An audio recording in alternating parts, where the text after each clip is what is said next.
Thank you so much for clicking on this video. Now, before you continue, make sure you hit that subscribe button, make sure you hit that like button, make sure you check out other videos that are on this channel, including the playlists. Make sure you check out all the links in the description for this video and for the other videos that are posted for the artist interviews. Make sure that you stay updated. Let's get to 1,000 subscribers. Let's get this money. It's 2020. We're doing this for real. I'm walking on that rainbow to the pot of gold. The young brother always working, hungry for more. Ascension, attention, ascension.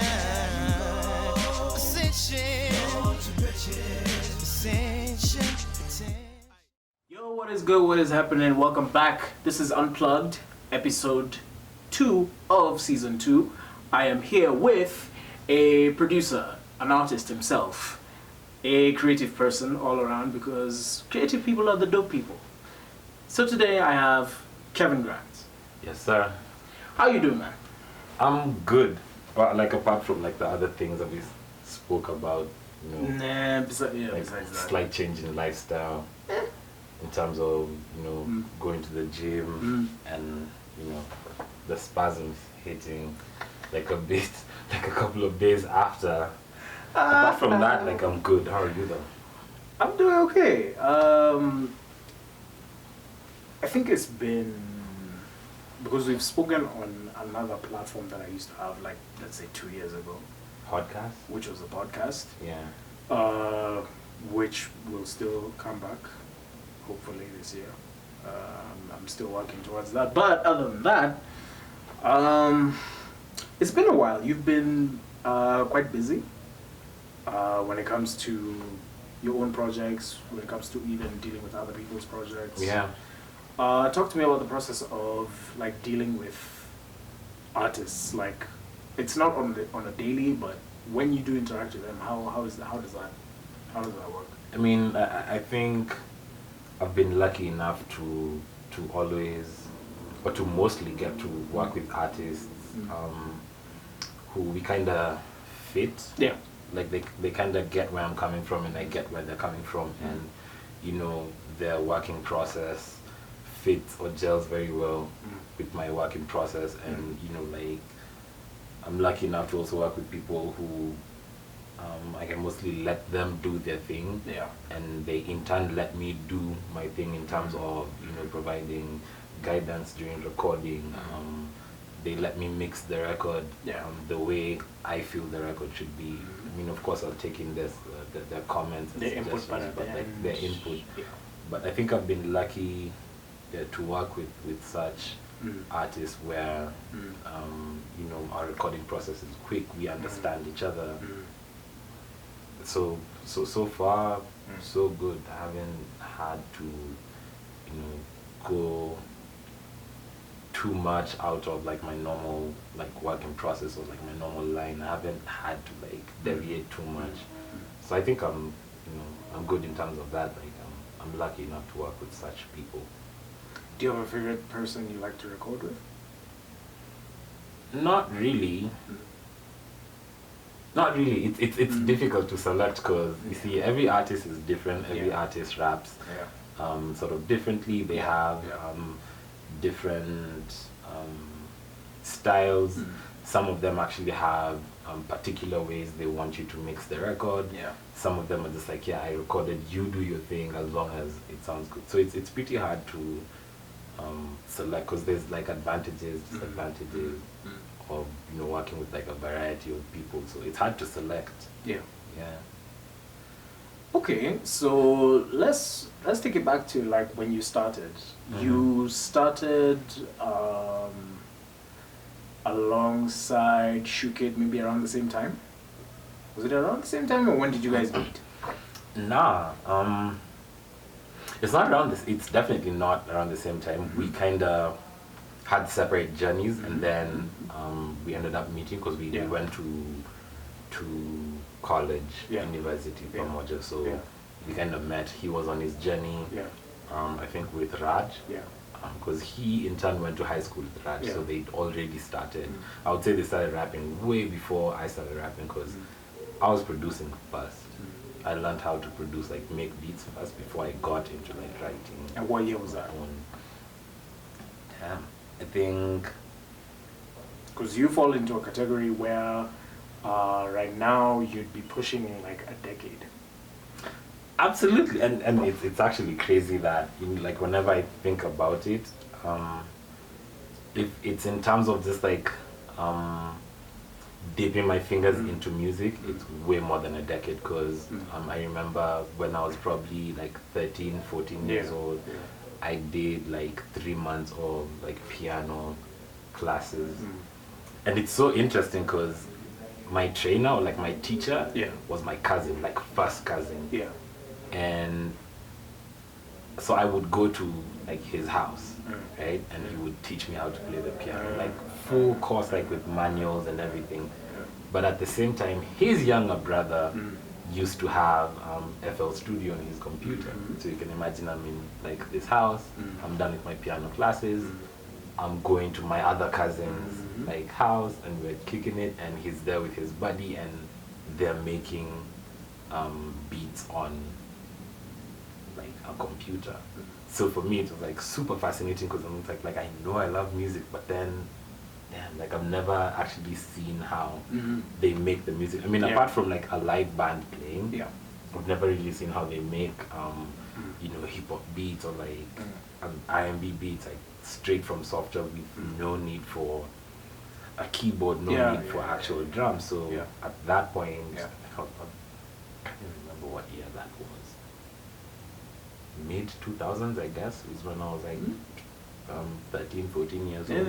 So that's what like sparked my interest. So you know, somehow I ended up getting the software from them.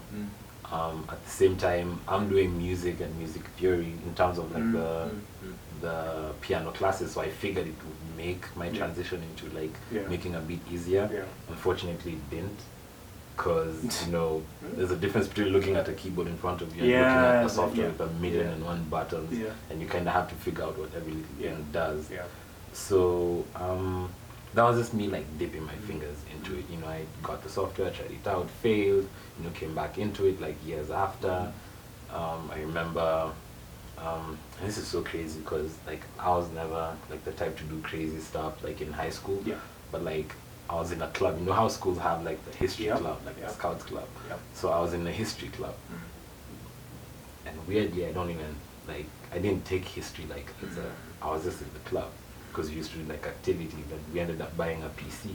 So I remember like we would have like our own little PC, and I put the software into it. So like on a Saturday afternoon, and you know no one's watching, we go into like the room where the PC was, and I try like make the beats. So you know, that was like me just being fortunate enough to have access while in boarding school, because the only other time you could get practice time is over the holiday or like over midterm, which was practically like 2 or 3 days max, and then you're back into the dungeon. So yeah, I guess over the years I just got to like meddle with the software and like begin to learn, and I think I was around my 3rd year in high school, 2008 maybe, 2008, 2009, like late 2008 into 2009 is when I actually started trying to write my own raps. I was already making basic beats by then, like I started to figure out the software and whatnot, but then at this point is when, you know, in my free time or like prep time at night, when you're like done with your studies, like I take out my little book and try, you know, write my little raps and whatnot, you know, so steal a line from Kanye West and like fuse it into your own. Because I think we all did that, and that would put you at maybe 11, 12 years of doing music. Yeah, if you or count even, like doing beats. if you count like the doing the beats, it could even be more, because you know, over the course of 2006, I actually remember at that point, because that's the first time I got like my own PC, given to me by one of my aunts. Mm. Because like I was like a geek, Yeah. always been a geek, always been a nerd. So like I had interests Yeah. in IT and like computers, Yeah. and you know she saw that in me and she was like, "Yo, like I have a PC. Like, would you want it?" And like I figured, yes, I'm getting a PC. I'm gonna get to record on it, and like that excitement. I want to make beats on it. So I actually remember like in 2011. And this is so crazy because it's not even practical. Yeah. If you know like how FL Studio works in terms of making beats, I would draw that into a book. Like I would think of a beat in my mind, and then just so I don't forget like how the drums would work, like I would draw out the drums on a book. That's very interesting. I would draw out the drums on a book and then keep that book.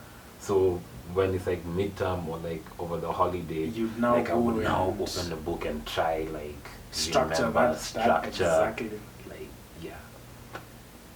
Yeah, I think because that's one of the craziest things. that's one of the craziest things I've had that I because ever- like I think with my interaction with FL, and this was maybe around the time like there was that EDM wave, and guys were just like into EDM a lot. Like I tried making an EDM beat, just a very basic EDM beat, and like you have to keep sticking, you have to stick to it and consistently like practice. Yeah. Otherwise, you're just gonna forget You're about it. you're gonna get rusty. You're gonna get get rusty. rusty, You yeah, get like just- you, yeah. you end up sort of like losing your touch. Yeah. So that's like progress over the years, just like meddling with software, figuring it out. But I think I absolutely started to figure it out after I finished high school. Because I don't know if you remember, we'd finished high school, and Yeah. then there was like, especially if you're like going by the government admission system, you'd stay home or stay out of You'd the stay out system for a while, yeah. for close to a year. Yeah. And then that time you've been told, yeah, do computer courses, do this. Precisely. So that's the year you do your computer Yeah. driving license Yeah. courses, or like your actual driving. Yeah, if yeah. You were, I guess, over the age of 18 Yeah. at that point. Yeah. So I never really did most. I know I did like computer classes or whatever, but like, so that 1 year, because I finished high school in like 2009, so 2010 was like my practice year. So I'd say 2010 is when I really made like a good bunch of beats Yeah. that started to sound like something. 2010 is the year I did more writing. Yeah.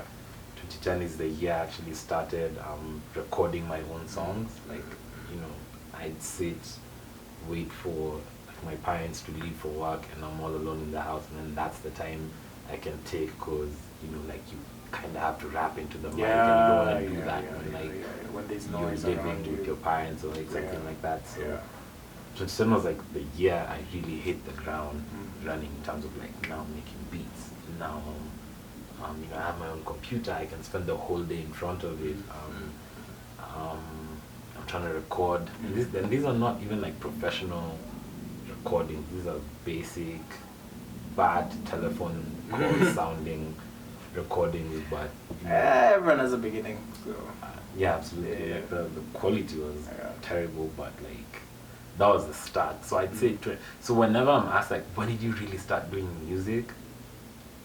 I say 2011, because 2011, by then I was making beats. 2011 is when I bought my very first rather core bought, because we split like the price into like half and half, me and my boy. So I would say 2011 is when I sort of like really started putting records up on like Yeah. Reverb Nation, Yeah. working on my very first mixtape, Yeah. and like rapping to Yeah. rap, like Yeah. not even thinking about like the financial Yeah. aspect of it. Yeah. Like I now have like a quality mic. My skills have improved in terms of like making beats. There's beats available online for free. I can do my remixes. So that was like the practice sort of year where you're really getting it in, making records, playing them for your boys in campus. okay. And that was also the beginning of fame. Nothing. Or All right. popularity rather. All right. So like, talk to me about you and Shukit like linking up, because I think I've had a conversation with him and he was telling me like, you know, how you guys met up and everything, and even how ID37 started. Yeah. So like you guys met of course in uni. Yeah. But now how did the bond begin for now you guys like even getting into a studio or like figuring out you guys both have the same interest, which Right. is music. Yeah. Yeah. So you see, the thing is, I just mentioned me and my boy Kavuela, who is also like part of ID37. Yeah. Although he's not in the country at the moment. Yeah. The past few years actually, but so I joined campus. We all joined campus. I think Shukid was already in campus. Yeah. Before I joined. I think we were actually doing completely different courses. Yeah. So I joined campus, and of course you're put like in a dorm room or whatever, like in a room, and it's a shared room.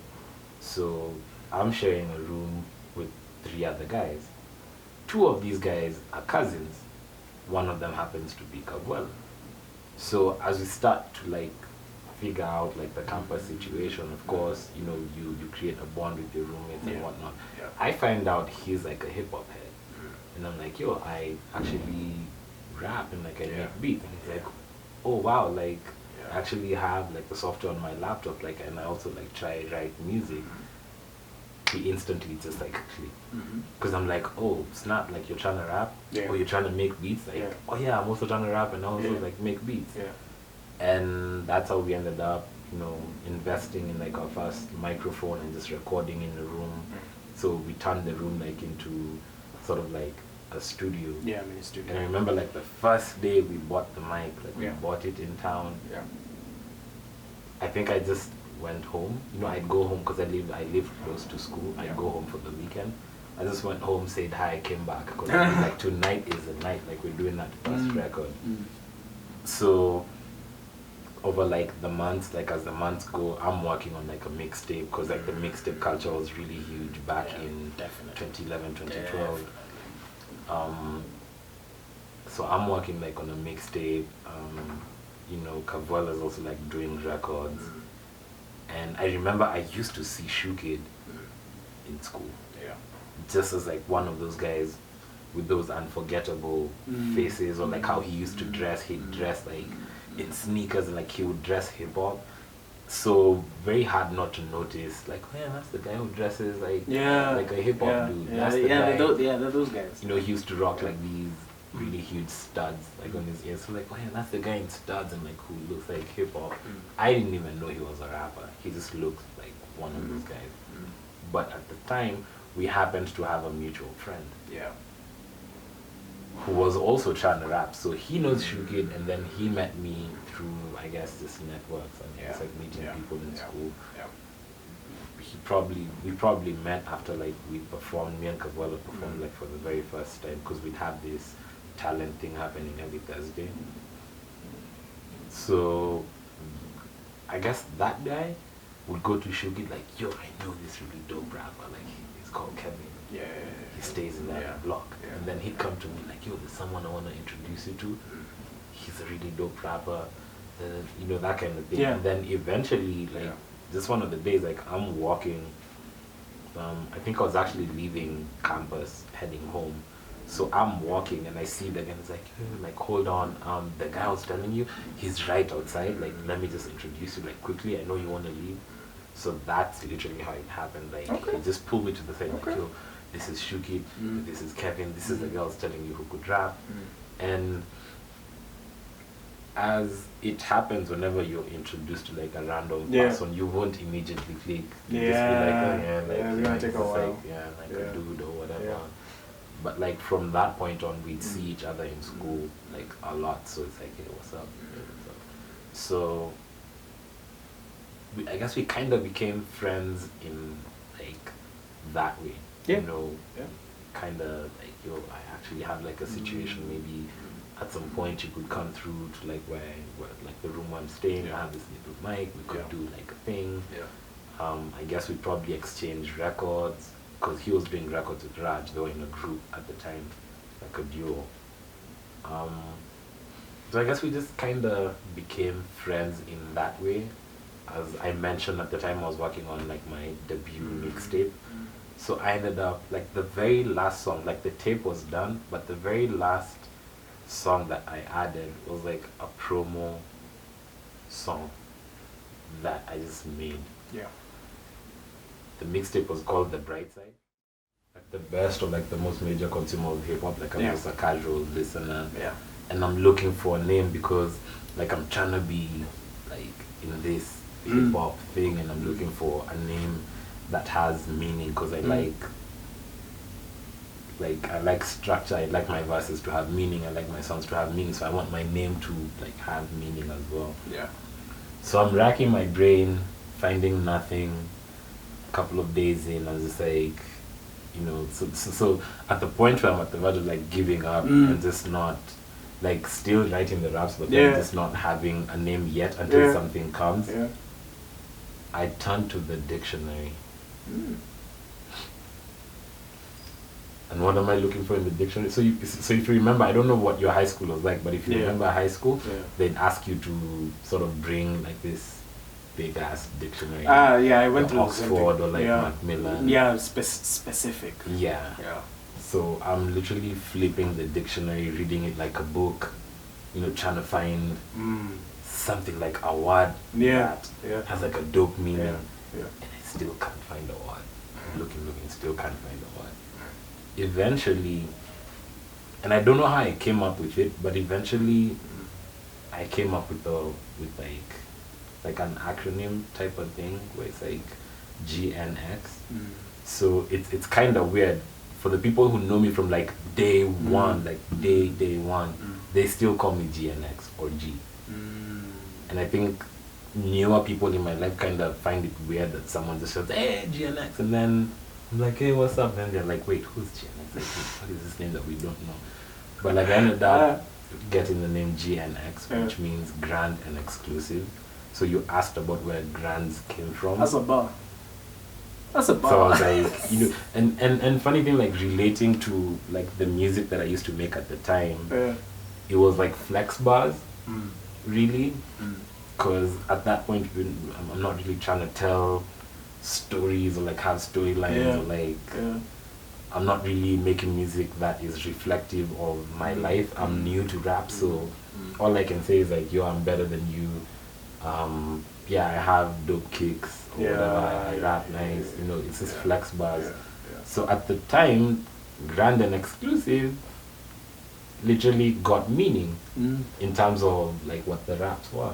It's like flex bars mostly, so it's like grand and exclusive. And so what made you drop an exclusive and then just make it grand? So before I even dropped it, I realized, and funny thing, like I think last week I was listening to my very first mixtape, which I dropped in 2011, October 20th. I can never forget. I was listening to it, and I actually realized that I used to say Kevin Grant's in records as old as made in 2011, mid 2011. So that's the thing. I don't know what made me say Kevin Grant. It just rolled off the tongue easier than shouting GNX on the record. Because there's records where I say GNX, and in hindsight, I listen to them and it's like, yeah, you should not have said it like that. So I always used to sort of say, Kevin Grant in the records. So at some point, I was just like, I'm growing as a person. My music is changing. It's becoming more reflective of who I am as a person and like what happens around me and what I feel about certain situations, how I feel about certain people. So the music is starting to become more personal. And I was just like, the name GNX now does not carry the meaning of like the music. Like the meaning has changed. And not in a bad way, but I was just like, okay, the meaning is changing. The name really just felt like it needed like evolution. And this is way later. I'm thinking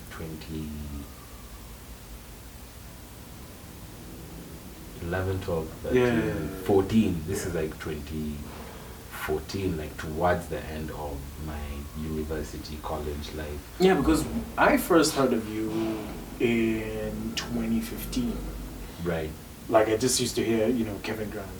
So I'm Yeah. just like, So sounds at that like point, a dope person. so at that point, I had just rebranded and moved away from GNX and started now fully going with Kevin Grant. Yeah. Even though Kevin Grant was already a name embodied in like the older records that I was making, but I just felt like, you know, first of all, like at basic level, Kevin Grant is easier to say. It just sounds better.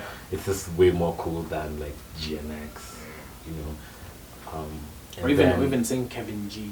Or Kevin G, or like K Grant, or like just some other weird thing. Yeah.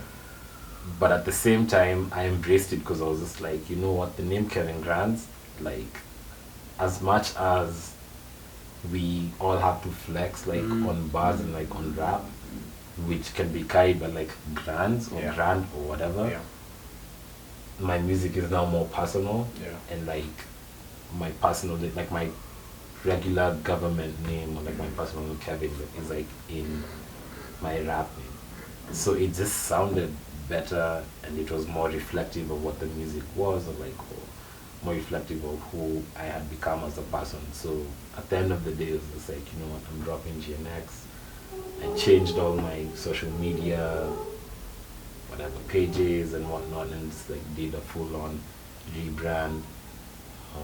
Eventually even got myself like a nice little logo, the KG logo that's on the march, and just like fully embraced Kevin Grant. And ever since, so now people call me Grant or Kevin Grant.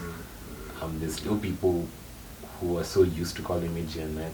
So since they're not continuously around me, they may not like fully know it's Kevin Grant. Like they know it's Kevin Grant, but then because they've zoed like just calling you they're GNX. so used to calling me G or GNX. So there's people who still call me that, but in Ende Kipungwa, like the more like we interact, the more they realize that everyone else around me just calls me Grant or Kevin Grant, and they also kind of adapt to the name.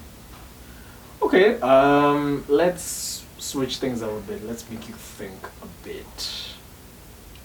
Give me your top 5 producers in no order. No particular order. Like just your top 5. Worldwide? Let's start local. If you have any local. I mean,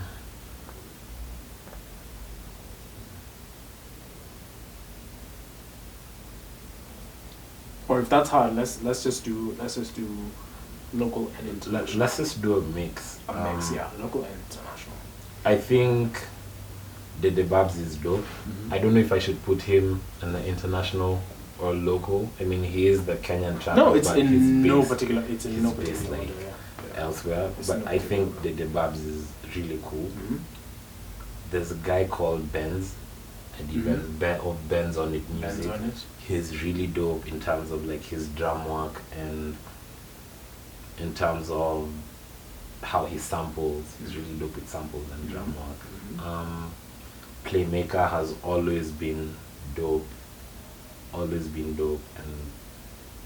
I worked a lot with Playmaker before I even saw his face, before he even spoke on the phone. We just worked online, and he's been pretty much on almost all my projects, apart from maybe 1 or 2.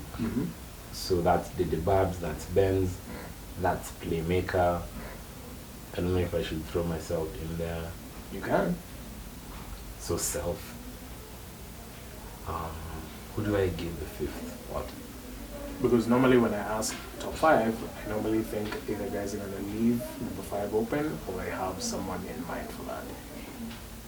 And that's the weird thing, like even when I think of like my top 5 best rappers kind of situation, number 5 is always open because it's like one person jumps in, Another and then person can also another jump person in. jumps in, and it's just like, Yeah.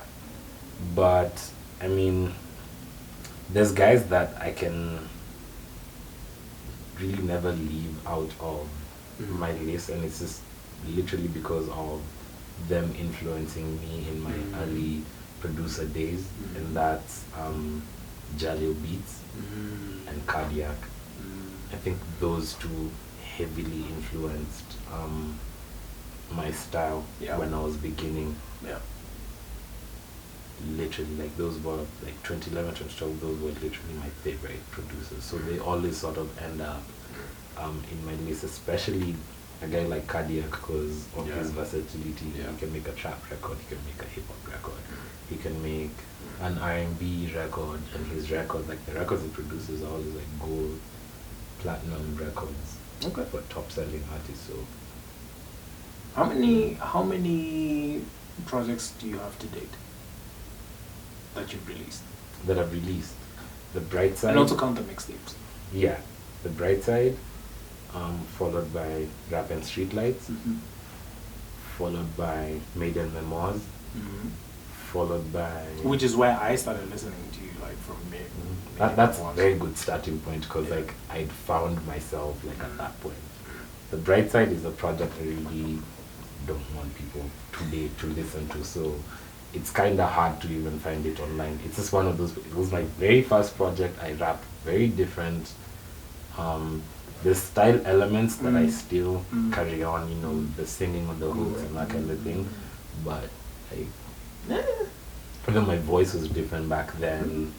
My intonations are different. So, but yeah, the Bright Side, Rap and Streetlight, which is also a good starting point. Maiden Memoirs. Maiden Memoirs. Well, before Maiden Memoirs, there was Quick Honey, which is, it's not a personal project, but it was like a group project. It can still count. So I usually just still count it. So that's the Bright Side, Rap and Streetlights, Quick Honey, Maiden Memoirs, Balance. I feel like there's something I'm missing after Maiden Memoirs. But now, it was Maiden Memoirs, 2014. Yeah, Maiden Memoirs, Balance, and then the album One Up. So that's 6. That's 6, yeah. 6 is usually the count, 6. 6 projects. Yep. So that's a mix of like mixtapes. So no, it's fine. So it's the Bright Side and Rap and Streetlights, those are mixtapes. Yeah. Quick Handed mixtape. Maiden Memoirs and Balance, those are EPs. Yeah. And then the One Up is of course One Up is like the album. But those count because like you know that's still a very lengthy discography. Yeah. In terms of the way guys release projects these days, very it's quite lengthy. Yeah. It's quite impressive. And I think it's also just based on the era we were in, 2011, 2012, 2013, 14 being a heavy era for mixtapes especially. And this is not even like mixtapes for sale, like free mixtapes online on like those mixtape websites. So it was also just me being deep in that era and like being deep in what was happening, and my favorite artists at the time also releasing mixtapes, and that also just inspiring me to like, you know, finish the project, drop it, put it online, because that's the trend, you know, sell copies, physical copies, because that's the trend. And then today the trend is like streaming. So I made the album and like I did do physicals, but then I made the album and mostly pushed that on streaming, because the times we're in 2018, 19, 2020 is like the world is into digital streaming platforms. Okay, so like when you started, is there something or some things that you have achieved or still hope to achieve, like let's say in the next decade, like compared to the first decade you started and then now we're in a new decade? Are there things that you've accomplished? Are there things that are still pending and you want to get them done like this decade? Well, in terms of accomplishment, I'm really glad about being self-sufficient in terms of, you know, self-sufficient and independent. In terms of I have the ability to create my own records and craft them how I feel best, and just having that creative control like over my product. I'm really glad that I don't need to go out of my way to go make a song. Like I can literally just sit in my own studio and just like make my own records and also make records for other people. Yeah. So I consider that like a big deal for myself. I'm also glad to have been and still continue to be part of like this generation of hip hop in Kenya, and sort of actually be in both eras, because I kind of feel like we're now entering like a new era with newer people coming in. Yeah, because I had the conversation with Ace, and we came to the conclusion that we fall in the third generation, and already the fourth generation is coming in hot. coming in. Yeah. Which is now the gengetone and like the different like subgenres of what music is in Hip hop Kenya. and like trap and Yeah. like all that type of stuff. Yeah. Yeah, so I'm kind of glad to have been sort of part of the previous generation. I know a lot of things happened in that generation in terms of you know, the critique around the music, and Of course, because the critique started with Kamula. precisely, and you know, I'm also glad to be, you know, part of that era because of also being in it with people like Kamula who helped revolutionize and bring this type of like style of hip hop and like making modern music to the forefront and like breaking down certain barriers. You know, I'm glad that I got to do things and make music in that era that forms part of the inspiration for the new era. You know, because I meet people who are like, yo, I've been rapping, but like you're the one I've been watching, like you guys and what you did with like ID 37 and like what you did with the ciphers back then, because we did a lot of ciphers. Yeah, because I remember those ciphers, those 2012, 2013 ciphers. Precisely. Yeah. And it's like there's people who look up to us because they feel we started a thing. Because when they look at who was before them, like the generation before them, they probably don't relate too much. Yeah. But they relate to what we were saying because like we're sort of closer to them age-wise than the previous generation, and experience-wise and technology-wise and based on the things that we talk about, you know. So I'm glad. I feel like that's an accomplishment, just being able to push things in previous years, in the previous decade, and just like make music that can inspire other people in an entirely different generation, and just have that continuity and have them feel inspired to also make music. In terms of things I want to do in this decade, I definitely want to do more live shows, like live performances. For example, last year 2019, I didn't really, I think I took more time in making music and like promoting the album, which because came last year you out. were pretty quiet in terms of like so doing it live came off. performances. So it came off as I was generally quiet because I wasn't really out there as much. I was out there, but then just like to watch other people perform and just to like attend the gigs and like show my love, show my support. But moving on, like moving forward, I do want to be, you know, part of the people are coming to watch. Like I want to be on stage a bit more. 2019 definitely a quiet year for me in terms of doing shows. So definitely like that's one of the things like at the top of my list, like do more shows, and of course drop more videos. That's also something I'm really looking forward to doing, and generally also release a lot of the music that I made over the course of like 2019. Release the music I'm making now. I think it's definitely gonna show a difference between the music that I made for the album, because the album has music that stretches around 2 to 3 years in terms of like how long it took to put all those records together. But yeah, so I feel like the music I drop now is gonna be kind of leaps ahead of what was in the album. So I'm also really looking forward to like just releasing new music and doing dope visuals for that music. So yeah, thank you so much for doing this. Yeah, for sure, it's a pleasure.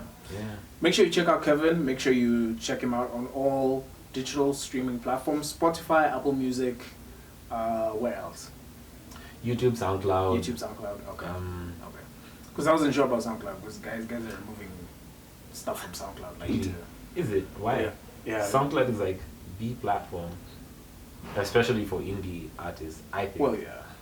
But it's because guys are just exploring Tidal and all those other platforms. Yeah, I mean, we're also moving more into selling music and selling streams. Yeah. So, but SoundCloud. So the good thing about SoundCloud is it's accessible to everyone.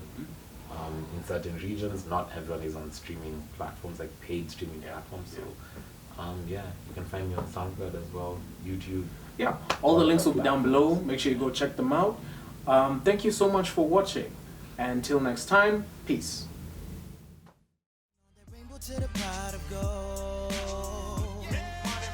The young brother always working, hungry for more.